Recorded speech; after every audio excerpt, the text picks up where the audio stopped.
love somebody. Hey, this is Dr. Shantella Sherman over at the Acumen Group, and I'm just checking in with you guys because I haven't talked to you in quite a while. I ain't really got nothing to talk about. I'm just clearing my head. It's Valentine's Day, and so I don't end up like Kerwin Claiborne with an empty box with no jewelry in it. I'm just shooting the shit. So just indulge me if you can, if you will, if you want. I got George Michael in the background cutting up along with a few other folks, and I'm just enjoying it. Um, I did want to, like I said, clear my thoughts a little bit. So I want to take a few moments first and foremost to acknowledge the fact that as we've entered and got quite formally into Black History Month, one of the things that I've been working on with the Washington Informer Charities is a campaign, a platform that deals specifically with African Americans and literacy.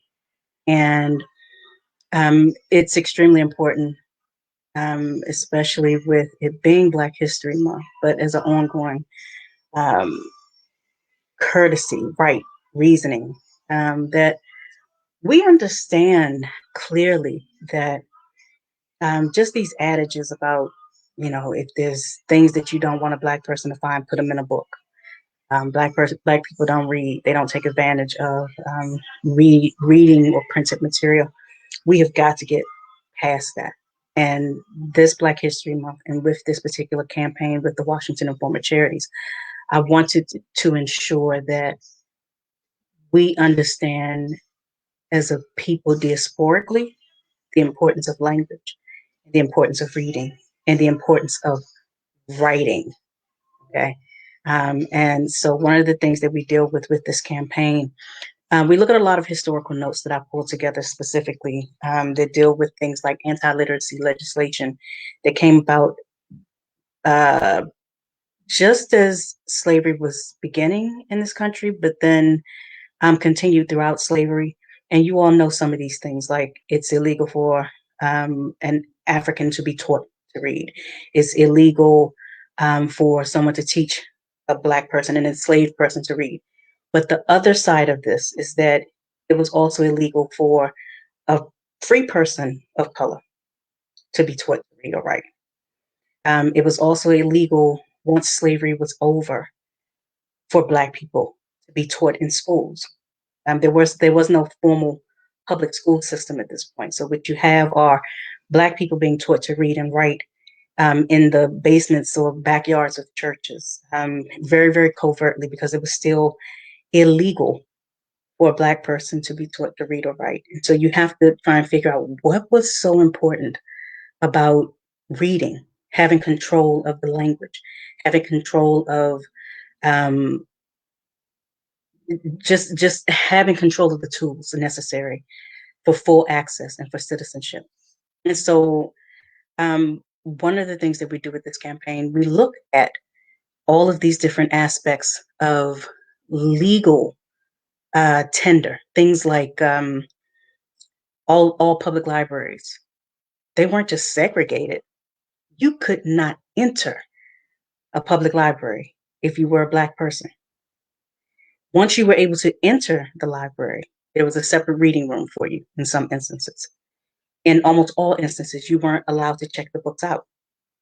Okay.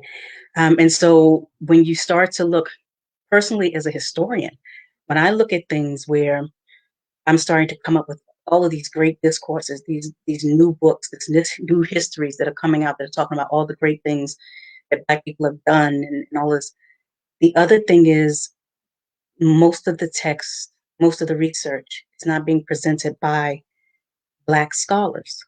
Now, please understand there are loads of Black scholars that are out there that are doing amazing, amazing, amazing work.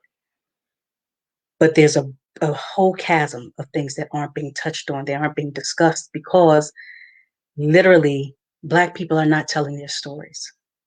And at a time when we have access to everything, we have to get to a point where we embrace our own stories, our own narratives, and not only do we write them, but we read them. And so I wanted to take an opportunity first to ask people, please Go to the Washington Informer Charities social media pages, whether it's Twitter, Facebook, or Instagram, and like the pages. It's that simple. I personally decided to donate to those of you who do subscribe, that do like the pages. We're going to find out who you are. And I'm going to pull books off my bookshelf. And those of you who know and you've seen me, talk in front of this bookshelf, it's a wall deep. It's a wall long, and it's probably 2 walls deep. So it's 2 to 3 rows of books on each row. So it's plenty of books, and these are new releases because I still get excited about reading. Okay, from the time I was a little kid, you wanted to get me to do almost anything. Put a book in front of me. Okay, and then it was magazines, and then it was reading anything. I just had to be able to keep reading this, and then once I understood how important the language was, not only did I want to read, but I wanted to write it because I started saying, yeah, well, this person wrote this, but they left out this. They left out the important part. They left out the part that impacts me. They left out the part that talks about and narrates the pieces that note my mother or my neighborhood, or they wrote about us in ways that weren't weren't cogent. They didn't come off like this is us. It was an outsider looking in. And again, we're not talking 1815. We're talking 2021. So there is no rationale, no reasoning to not have your story coming out of your mouth impacting your people. Okay. So I want to encourage you. First, go to the Washington Informer Charities social media pages, like those pages. All right. This is a campaign that I am personally taking control of because I want to ensure, again, that we understand the importance of reading and writing and listening and learning in ways that other people just don't get. All right. The other thing to be really clear about when we're talking in historical terms is that by not being able to read or write, you literally corrupted, or I won't say you did it, but and the ancestors absolutely didn't do it, but it caused any Black person who was going in to vote. You had to take literacy tests. There was a reason for that. And they knew that since a Black person, it was illegal for you to learn to read and to learn to write, then guess what? You weren't going to pass these literacy tests. And if you could read and write, it became an issue of interpreting what it was that you read. And so you understand how these absolute systems of oppression that were designed to dispossess the people who were being enfranchised, they were put in place for a reason. And so this goes to your citizenship. This goes directly to the only 2 things as a citizen that solidifies you being in this country. All right. Your ability to vote and your ability to serve on a jury. Okay. So I know a lot of you, and I've said this before, you get the summons, you tear it up, you want to find a reason or an excuse not to go. No one really cares for jury duty. But when you understand that when we have indictments, as we do now, for law enforcement or anyone else who says, hey, this person was shot down in the street and there's no indictment that's returned, it's because chances are there was not a single Black person that was on that jury and able to indict that person. You must take advantage of your citizenship. You don't want to go vote, you don't need to be here in this country. All right. It's late in the day, so it's time out for the foolishness with that. Now, having said that, I also want to shout out, I want to take a little time just shout out the wonderful and amazing writers, the journalists, whether they're writing fiction or they're writing for newspapers or journals or whatever else, that I've come across who don't really get the recognition that they deserve. All right.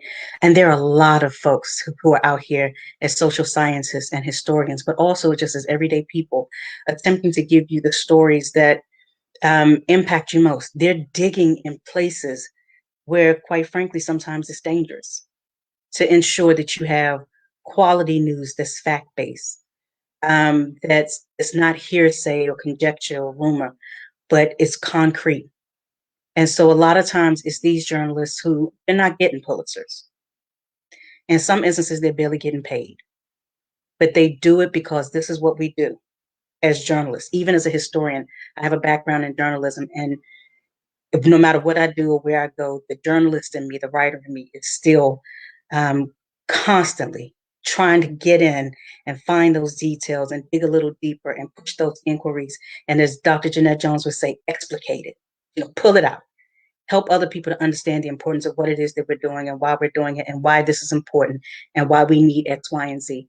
And so, I'm shouting out today some of the amazing writers, and I'm going to go from, I believe, start to close to finish.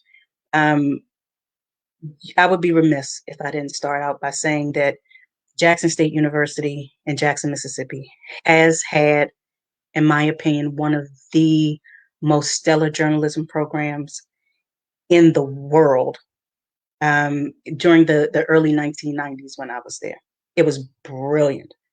And so a lot of that was under the direction of great teachers, um, Bonnie Jackson, Arnold Crump, Reginald Franklin, Gail Chadwick. If you're out there, Dr. Chadwick, you still the bomb. We're still talking about you all over the place.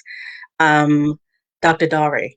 Um, these were great professors. At the same time, we also had an amazing group of instructors who were at the local radio station, the campus radio station, the campus newspaper, the campus production area. So Dr. Judy also Brooks, always hats off to you, also known as Mrs. James Meredith. Um, Brilliant job at the television station.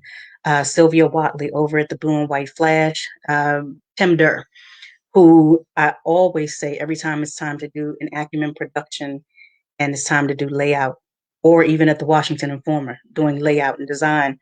I've only had 3 hours worth of production, graphic production and layout for a newspaper. But and Tim Durr sat down very gently and very kindly, very patiently taught the crew that was there how to do layout. It stuck. All right. And that was 1992, 1993. And so you fast forward 20 some odd years later, and that instruction that Saturday afternoon is what I'm still using. And so I thank you wholeheartedly for that. Again, an amazing job with students. To that crew that was there, um, Deborah Rigsby, Shamika Cleveland, Lamont Brown, Yolanda Butler, Robert Edwards, Lottie Joyner, Marilyn Reed, who was one of my first teachers. I need to always make sure that I say that. Marilyn was there to teach me. Stacy Hawkins, um, Gwendolyn, Miss Gwen. Oh my God. We just had, the most amazing group. Tawana Phillips, off doing advertising, Crystal Mincy, Alonzo Brown. These are folks who are still in the industry and they're still doing amazing things, but we started out as students. And I would be remiss if I did not also add Sekou Smith, who recently passed away from COVID-19. He was among this crew with us. And so we did the work and we did amazing things. And we were in the building when it was closed and shut down. We found extra pairs of keys and we, jimmy doors and shimmy through windows. Hey, shimmy, hey, Crystal. We shimmied the doors. We didn't have laptops at that point, but we actually had a carrier for an entire Mac system, which was as big as a suitcase. And we just thought we were doing the shit because it was like, this thing looks like a laundry bag. And we just had the computers in there. We could take them out.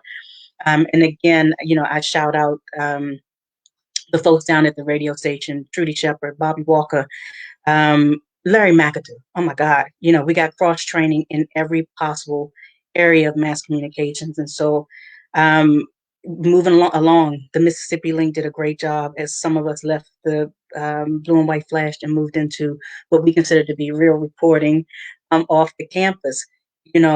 Socrates Garrett gave many of us that first initial start, and I'm grateful to him, as well as the late Eric Stringfellow, who took a whole group of folks under his wing and pulled them over to Gannett's functioning papers there, the Clarion Ledger in Mississippi, to kind of give folks again that needed push and that surrogacy, take, like very fatherly, very uncle, like an uncle, and kind of pull folks in. Andrew Love, if Mr. Love is out there still somewhere, he was a little bit older than us, but we consider him to be among the student body. Always eager to give us instruction, eager and patient. Again, you needed patience with us because we always took things a little bit farther than we should have, all in good fun and games or whatever. But um, I think that we were an exceptional crew, and it showed. It showed in the work that we did then and what we continue to do now. Um, as you know, we kind of branched off. The Philadelphia Tribune was my first hangout. Irv Randolph, if you're out there, Bob Bogle, Mariska Bogle, I love you dearly. It was just that unique crew. Hill, Shonda McLean Hill, again, someone who had the utmost patience with me when I really believed that I knew everything. All right. And so, um, I think back now and it's like, all right, it's amazing that most of the folks in there didn't slap me about quite a bit. But I am ever grateful to that crew at the Philadelphia Tribune because um, it was about training. And I think that where the flash and in some instances the link was very nurturing, for me, the Tribune was about discipline. And it was clearly about the rules and regulations and getting the job done. And there are never any excuses, and you hit your deadlines and you hit your targets. And it is that type of very regimented, disciplined, organized writing that I continue to use today to make sure that things get done, and that whatever you start, you carry with dignity and respect, and you carry it because you understand that there are some people in this nation who will only ever believe what comes out of a Black newspaper. They do not trust mainstream newspapers, and so you must always regard the work that you're doing as not some burden, but as a privilege, as an honor. And so you do it in such a way where you're crossing every T, you're dotting every I, you're going that extra mile because you want any and every person who's picking up this Black newspaper to understand that not only did they get the best quality news that was possible, but they got it from the best writers possible. All right. And so it's one of those things that we still have to get behind and champion to ensure that these Black newspapers that are around now don't go the way of Johnson Publishing.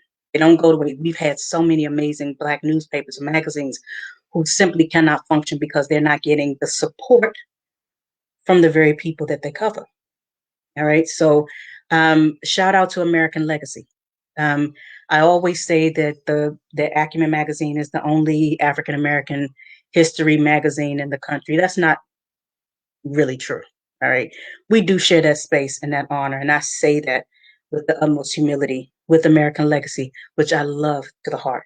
All right. I absolutely love anything that's history related. I remind people, if you go into a Barnes and Noble's bookstore and you look in the magazine section, all of those magazines that people are still paying for and still have subscriptions to, there's a history section there.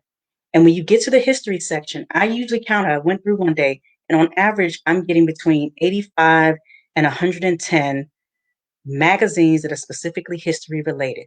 Now, it's Civil Wars, British history, it's Appalachian history, it's the history of fish, it's the history of any and everything on the planet except Black people.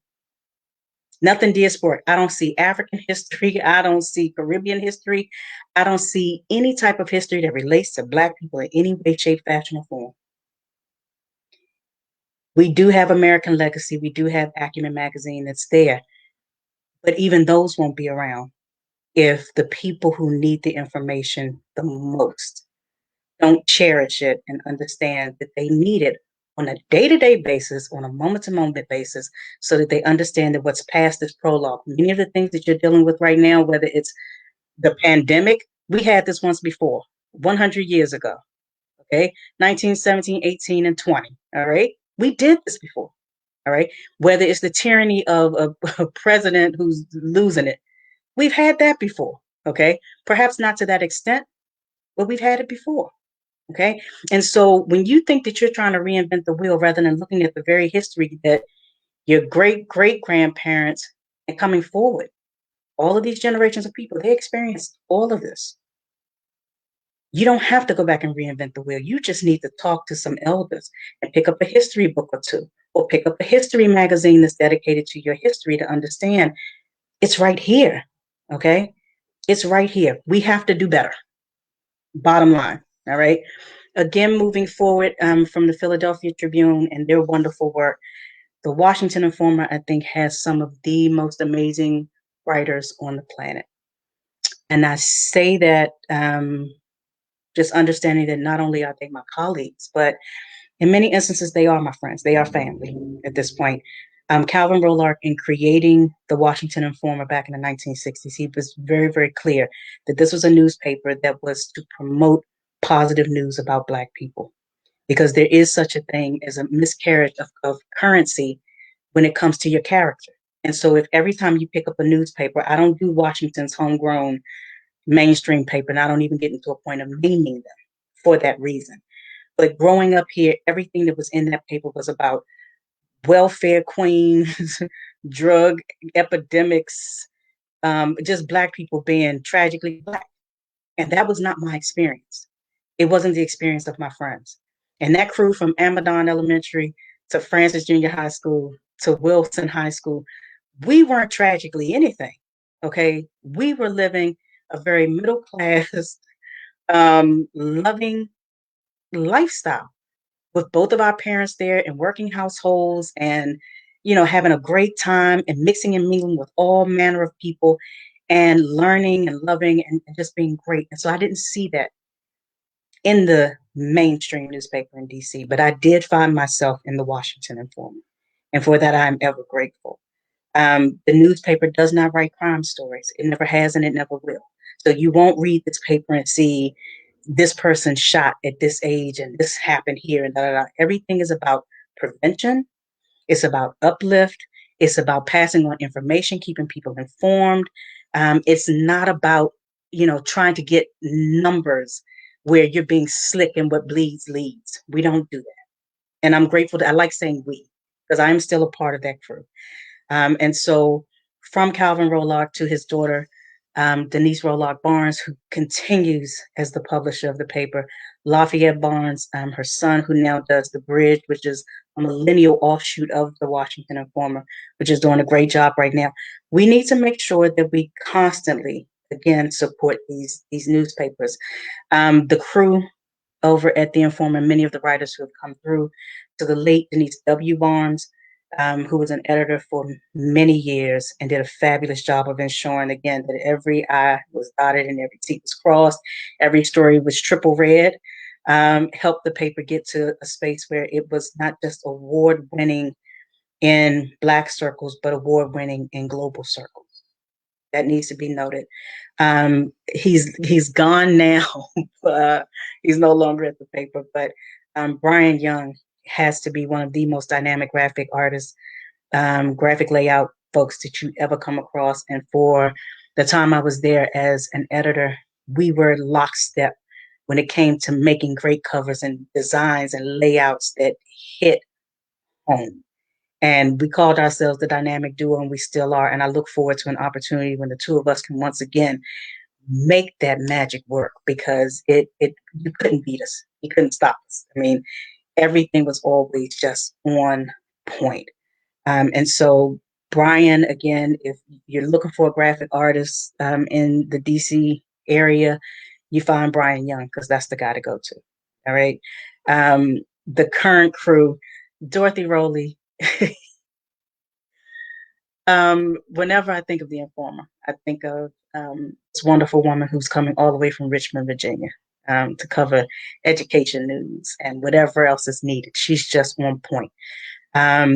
Has an amazing background, an amazing love of education and making sure that things are on point. Barrington Salmon, who's no longer at the paper, I think he still freelances on occasion, but who's out there with the Final Call and all these other great publications. He's just out there doing dynamic things and fighting the good fight. This brother had some time in England growing up. He spent some time down in Florida making it work. He's Caribbean to the heart, and I love it. And so it's just one of these things of ensuring that the truth that needs to be told is going to be told. And if he needs to write every other word is this bullshit, da da da da da da. Bruh's gonna get it out and I'm gonna love it. And he knows that I try my best not to, alter his work. So it's like if you said motherfucker, then that's what I'm right. That's how we gonna print this because I believe you said it the way you meant it, and sometimes that's the way print has to go. James Wright, always dynamic. This brother started out as a Vietnam War correspondent. All right. And he was doing it for who? The Afro. So you got a brother out there dodging bullets to make sure you can get news about the soldiers, the black soldiers in Vietnam from a black person, sending it back to a black newspaper so that you can get what they're talking about. So you can understand how they're managing the Vietnam War. You can't get better than that. All right. He's still over there. I would be out of my mind if I didn't talk about Roy Lewis, who for years took the most amazing photos, and he still does. But many of the photos you see of Dr. King, that you've seen of Emmett Till, the March on Washington, whatever it is, Roy Lewis took those pictures. His name isn't necessarily attached to them, but he's in his 80s now, and he's still out there covering stories, camera in hand, for the Washington Informer. And so shout out to him as well. We have a lot of young folks, new folks that have joined the crew. Sam Collins, don't get no better than that. All right. If I if I could have cut a piece of me off and created a male version of myself that was just absolutely kick ass and just diasporically in there, we're gonna do Pan Africanness, get this shit rolling. It's Sam Collins. And so I'm shouting you out, brother, because I believe in everything that you're doing. I know that you're on point, and that's what we need. Some of us are getting older, knees are creaking, right? But the fight still goes on. And so we need to make sure that Sam is supported in everything that he's doing. All eyes on DC. He has his own offshoot of the Washington Informer that deals specifically with Pan Africanist thought. And so we need to, again, look at what he's doing, see what's out there. Hold him up. Hold him up. We have a lot of folks again coming and going. Anthony Tillman, who I think is one of the most phenomenal photographers I've ever come across. He was Barack Obama's photographer at one point. Social media, oh my God, he's a dynamo. All right. But a lot of times he's the one who hips me to what's going on so that I can go, oh, wait a minute. I need to take a look at this. I need to check this out. He's always ahead of the story, even before we know it's a story. And so, again, great work always. We got a young lady who's new to the crew. But I think in the next, I would say 2 to 5 years, Lindy Villacasi, she'll be on everyone's tongue. This is someone, she's in there. This is me, ooh, 30 years ago. All right. She's on point. She's spirited. She understands what it is that needs to happen and how to make it happen. And I'm extremely appreciative of that and that heart and that tenacity for getting things done. Kevin McNair's over there just keeping late hours and making it happen. And so, Kevin, my hat's off to you as well, because I understand that this is one of the most selfless jobs that will ever come about. And a lot of times the thank yous and you're doing a great job and I'm there with you all the way. It doesn't get said. And so I'm saying it now and I'm saying it publicly. You're doing a dynamic job and just keep it up. Keep that motion going. You can do it. You got it. Hopefully you get the chance to take a vacation sooner rather than later and kind of have a bit of a respite. But the Washington Informer is doing better than it has in many years. And a lot of that is down to just your tenacity and grit. And so, thank you for keeping it up and getting it done. To the columnists who are coming and going in and out of the Washington Informer, I would have lost my head if I didn't say Dr. Wilma Leon, youthebomb.com, always. And so sometimes we need to have a bit of political analysis that goes against the grain, that makes it, challenge you. It makes you have to think a little bit harder about what it is that you say and do. And so Dr. Leon, as a political scientist, is always giving that extra push and that extra yank to kind of make you stop and think, did I mean, do I really, is this really where I'm going? Dr. Leon's making me think this out in a different way. And so he's still over on XM 126, channel 126. Get on over there, check him out. Pick up some things, learn a little bit more.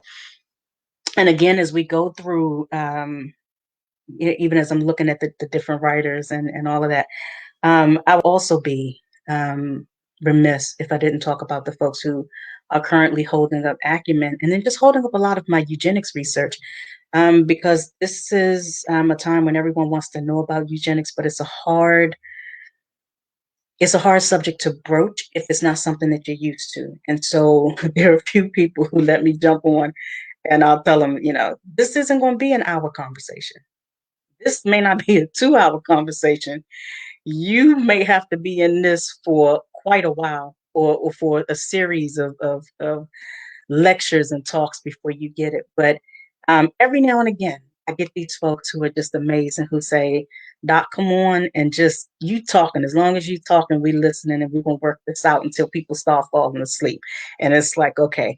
This past week, Zakia Sankar, Jabbar, she got me on her show. And what was supposed to take an hour ended up, we were closing out. We were about 2.5 hours in. We were heading into that third hour. And it's like, okay, I'll keep talking as long as you all are listening. And that's just like, okay, I think we're about to break the internet. So what we're going to do is cut this off, or we'll do it again. Um, Eugenics, scientific racism, these things are important because they go to not just health issues, not just housing issues, education issues. It goes to any and everything that we're dealing with right now, including law enforcement, these things we're dealing with politically, how we're dealing with COVID, how the vaccine is being talked about. All of this goes to a belief to some extent that some people have value and some people don't, or there are greater and lesser values within different populations. And so these are things that we have to flesh out. We have to. And so with that, again, when I get someone who says, "Come on in here and just keep talking," Dr. LaJoyce Brookshire, um, the good doctor, will call me on and have me talk about eugenics and stress and the psychology of racism, which again, I'm always excited and grateful to have that platform to discuss things out. You are always invited again when we start to have these discussions to look a little deeper at the Acumen website, to talk about eugenics, to send me messages. And I get messages from folks all the time. Christy P., my amazing Canadian friend, we talk about eugenics because we started talking about the Coronation Street TV show. And how amazing is that? We're on there talking about the characters and the eugenic slants and how the characters are written. So when I tell you that eugenics is in everything, I mean absolutely everything. And so we've done 2 or 3 shows at this point where all we do is sit around dissecting 2 or 3 characters at a time and just go, yeah, was that a eugenic stream? Absolutely. And this is how it was. And this is how we break that down. And this is what you see in some of the things that you're watching on television, or some of the ads that you see, or even some of the music that you're listening to. All right. You can't talk about Valentine's Day without talking about, well, why is it that Black people, they keep showing them having sex but not being romantic? Why is it that we say sexuality but not sensuality? Why is it that we're seeing something that looks animalistic as opposed to something that looks very humanly? Humanity isn't there with this. Why can't we show people being very gentle and kind and loving as opposed to people being real extra, real naked, real extra? And it's in these themes, it's in these tropes, and it's to break it down, not so that you don't enjoy watching television or listening to music anymore, but so that you understand that there's a reason why it's called programming. These are television programs, and you are being programmed to think a certain way, not only about yourself, but about the people around you. So we have to be very, very cognizant of what we ingest, whether it is food or whether it is what we're watching, what it is that we're saying. Because once you put it in, you spit it back out. All right. And so, we have to be cognizant of that. Again, check out some of these TV shows, check out these newspapers, celebrate your writers, celebrate just these good folks. Someone asked, and if you have questions that you want to pop in here, I didn't broadcast this live. I didn't tell folks that I was doing this because I was sitting here doing what? Yeah, watch this. I was watching old reruns of Dallas, and I know I'm about to get strangled for that. For those of you who know me know, I need something good writing, and sometimes the best writing I see is on old soap operas. And I will always say this: the TV show Dallas hit it. So I started with season one, episode one, and was just like, let me pause this for a minute because I saw Marilyn Reed, my old Jackson State editor, pop on, and she was talking about Angie and Jesse off of All My Children and how that was her favorite romantic couple of all time. And I had to just stop what I was doing. It was like, oh yeah, yeah, okay. Debbie Morgan, Darnell Williams, if you all are out there and you see this, I'm going to write something myself. I'm going to find a script myself. I'm going to sit down and pen it. I'm going to find a vehicle for you because I need you all to get back together. You can't be Desi and Angie again because All My Children, directors, creators, they wouldn't stomach that, I don't think. But I need to find a role. I need to find a movie, a TV show, or something for you all to do because the chemistry was outstanding and the acting was brilliant. And anytime I see you all outside of each other, I'm always looking for one or the other to walk in so the two of you can get it back together again. Um, we don't see Black love and romance like that. And I think that it's important that we do. Um, thank you, Marilyn, for pitching that, for even saying that, for bringing that up. And the fact that you put up that old picture, from All My Children where Jesse got the little afro and Angie got the braids in with the little beads on the end. It was like, all right, yeah, that's old school, early 1980s love. All right. And so the fact that they made that type of an impact and still do, it's amazing, and I think that those are the types of things that we need to talk about, the positive things. So in the same way that, say, the Washington Informer is creating news that's positive, we also need to go back. And I'm challenging everyone, as I'm going to close this out in a little bit, but I'm challenging folks to go back and find some of the elders in your community, in your neighborhood, in your family, and ask them questions about, what was love like when they were teenagers, when they were young adults. And it doesn't have to be anything that's this graphic or disrespectful. But, what was dating like? What was courting like? Because you don't know. And I don't see those books when I look on the shelf. I look at all these rows of books. I'm not seeing that. I can write a few things, but you all have the ability to craft these books. They don't have to be 500-page dossiers. It doesn't have to be that.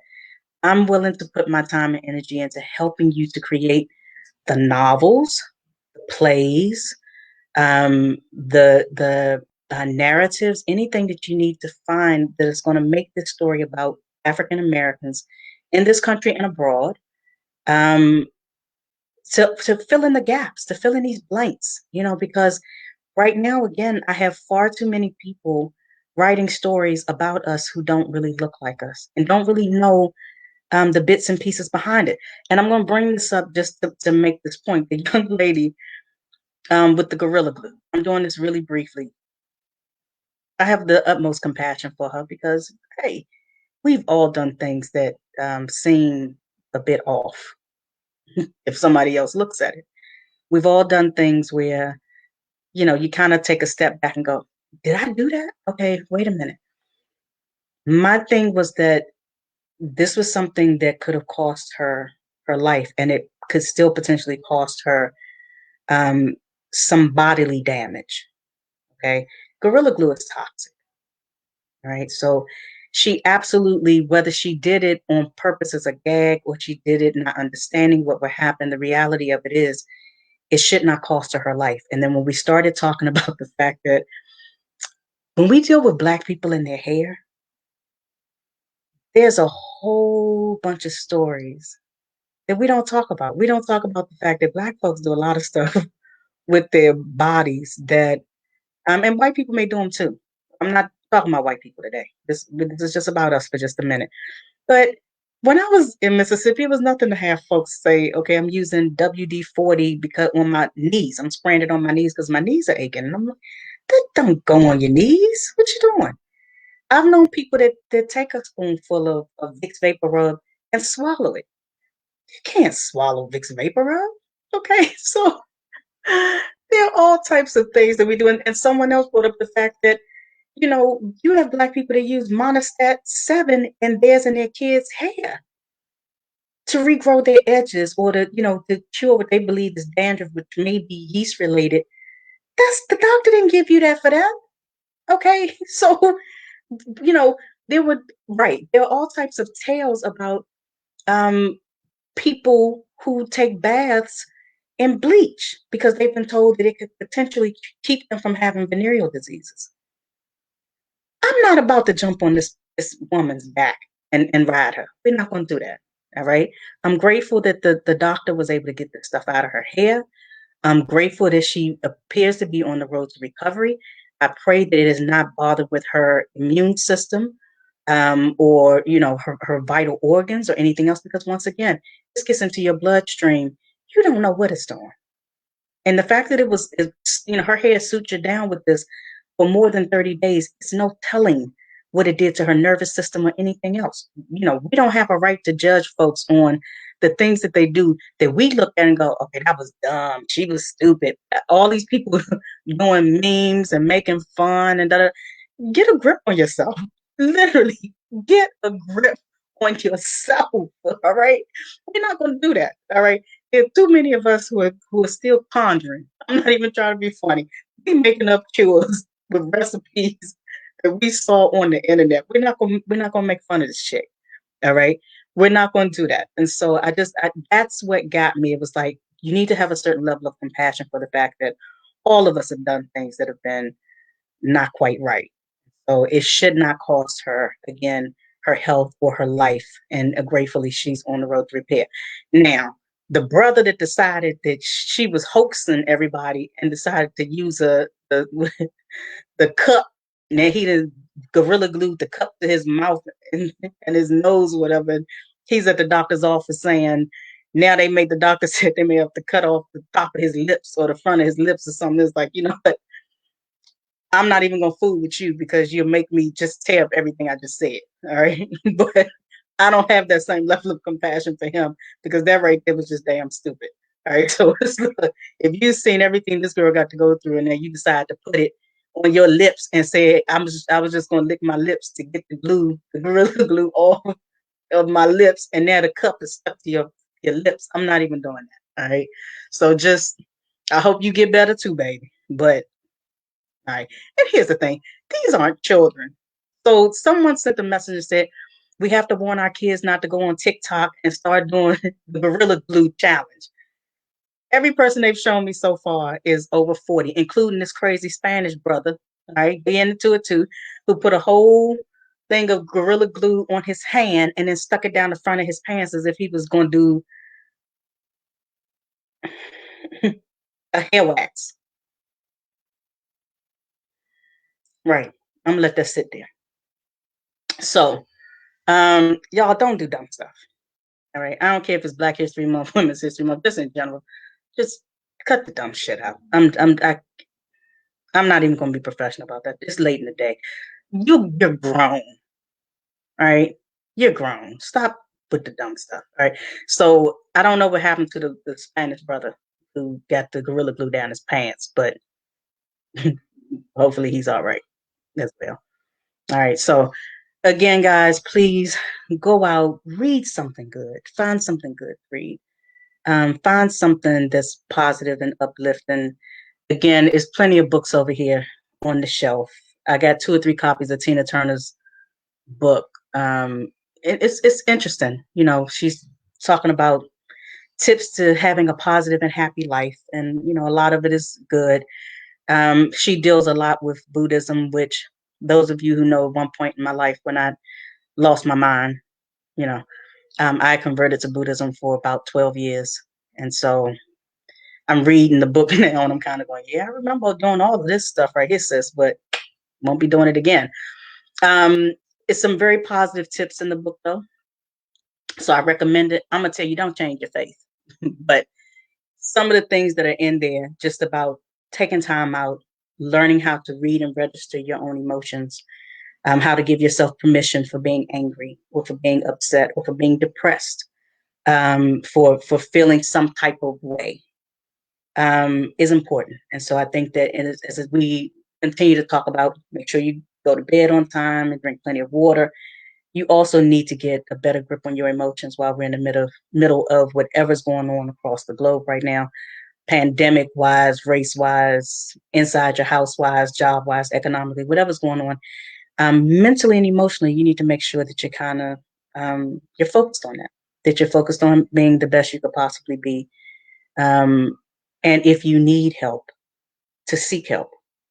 All right. And sometimes when I say seek help, that does not mean call your homegirl or your homeboy and bitch and moan for 3 hours. I'm not talking about that. I mean, literally, um, I need to stop doing X, Y, and Z, and I'm not really clear on how to get this done. And you need, in some instances, an elder who can, or one of those friends, and I have a few of y'all on here. Sophia, thank you. You one of them who will literally tell me, okay, no.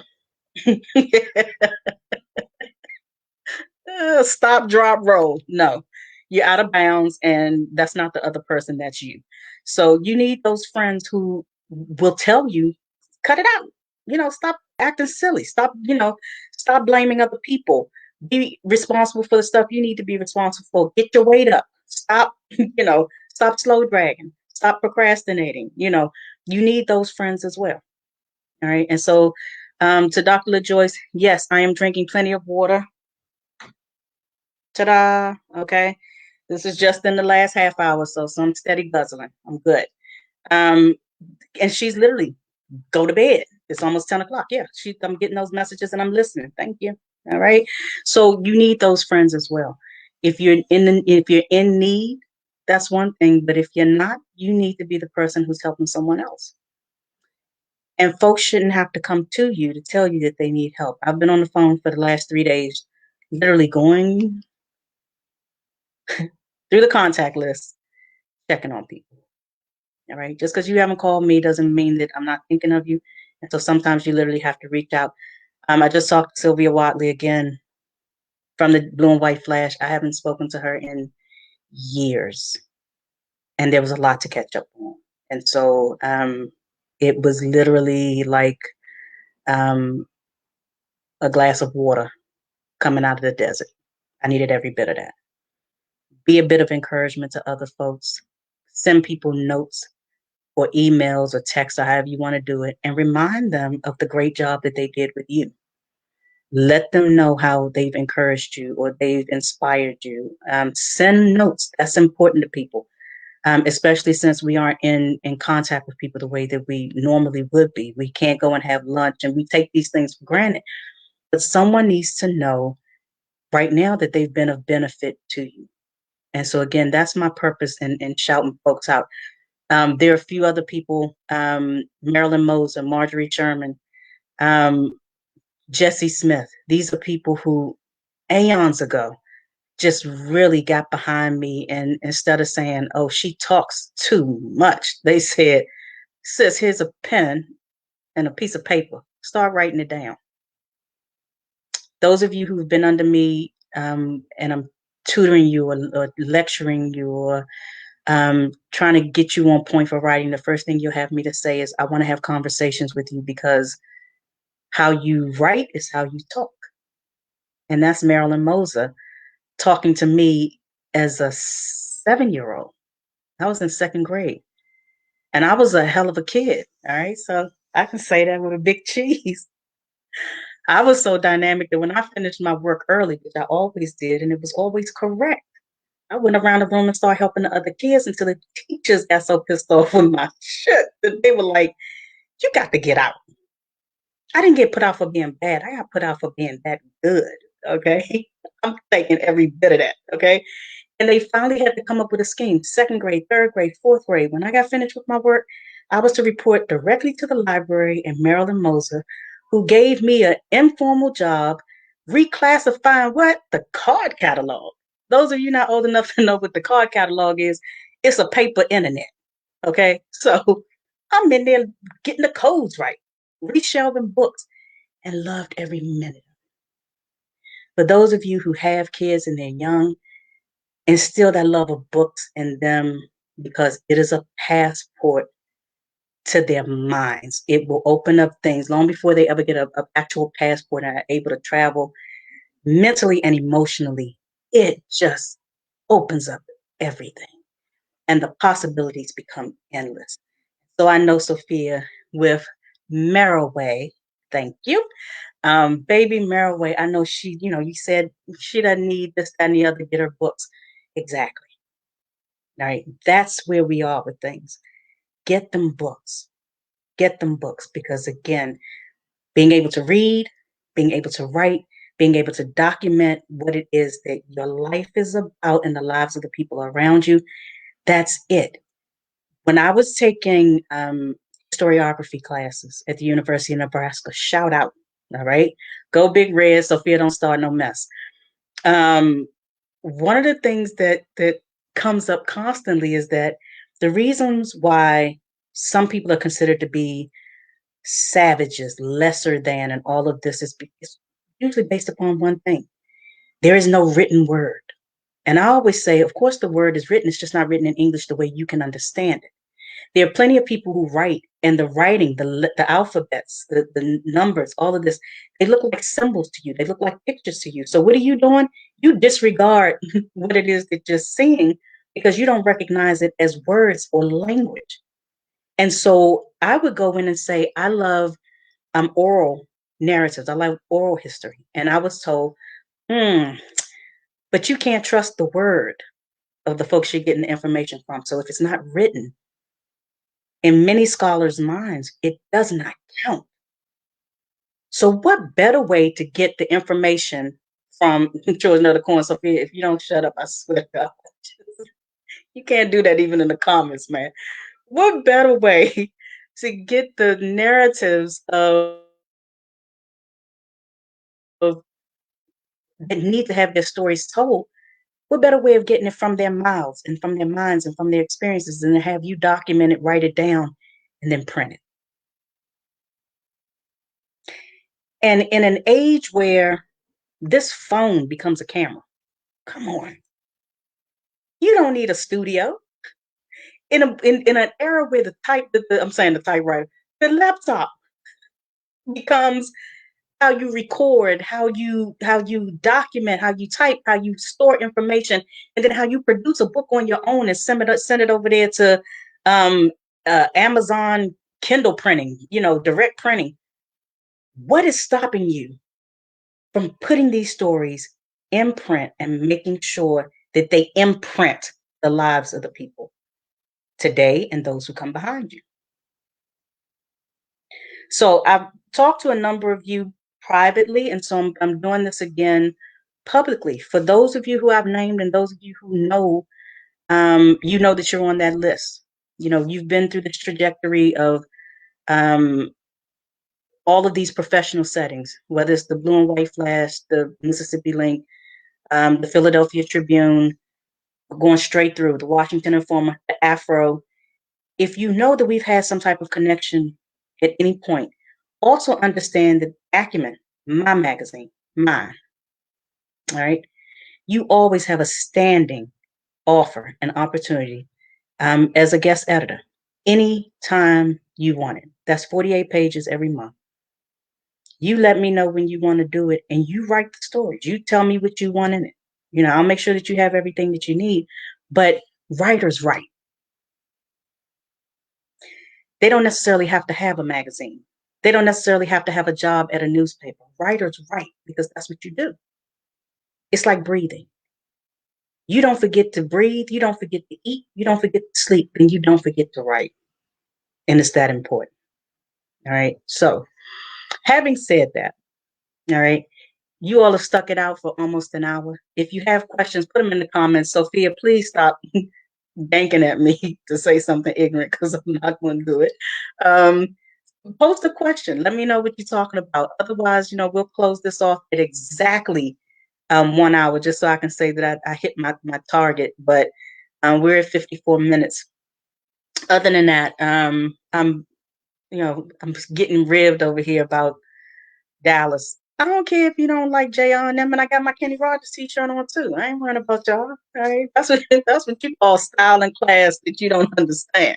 All right, so I'm not even bothered with that. But um, a few folks have asked about from Zakia's broadcast a week or so ago, some eugenics questions. And it's like, yeah, the courses are coming up. There's one that still has room in it on the 28th. We've done them today. We'll do another one on the 21st next Sunday, and the final one will be on the 28th. We actually sold out all of them except the 28th. Thank you. Very good, guys. I appreciate that. And so if you still want to register for those, I think the links are both on the Acumen Group website and on each of the social media pages. So please go through, check out, and deal with all that. But there was a question about Marcus Garvey and um, did I consider the eugenics that he promoted to really be eugenics? And the person was asking if I felt like I needed to, or he wanted me to make a distinction between the eugenics that most folks consider to be a very negative thing, a very racist platform, separate that from Marcus Garvey's beliefs. And so I explained to him then, and I'll just kind of reiterate it here. Eugenics is not, you know, it's like a sprinkler system. It hits different people, it hits everyone, but it's hitting some people in higher spaces and lower spaces and all in between spaces. And so it's the reason why you can have Black people who actually embrace eugenics, because it's a part, and it remains a part of racial uplift. And so when we start talking about Black people acting a certain way, I will give you a perfect example. We'll go right back to this young lady with the Gorilla Glue. All right. The things that have been said about this young lady, it's people saying, okay, she got a mental problem or she's country, she's backwards. They talk about her being mentally deficient. The fact that she's 40 years old, over 40, and she has a kid or two or whatever. And it's, the first thing I thought was, you're talking eugenics right now, whether you understand it or not, because she not have simply made a mistake.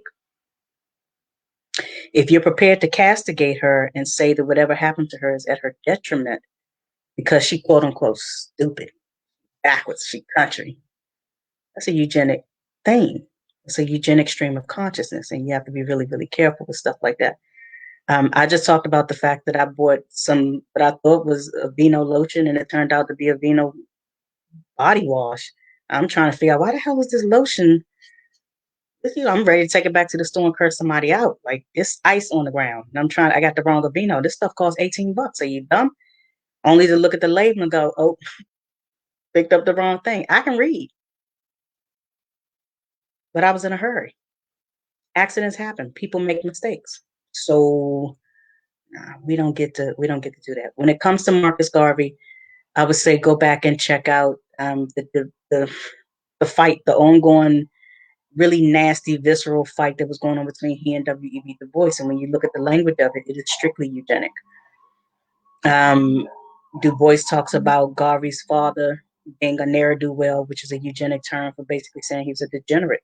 He's an outside foreign Negro. Foreigners, always a problem. All right. These are eugenic themes.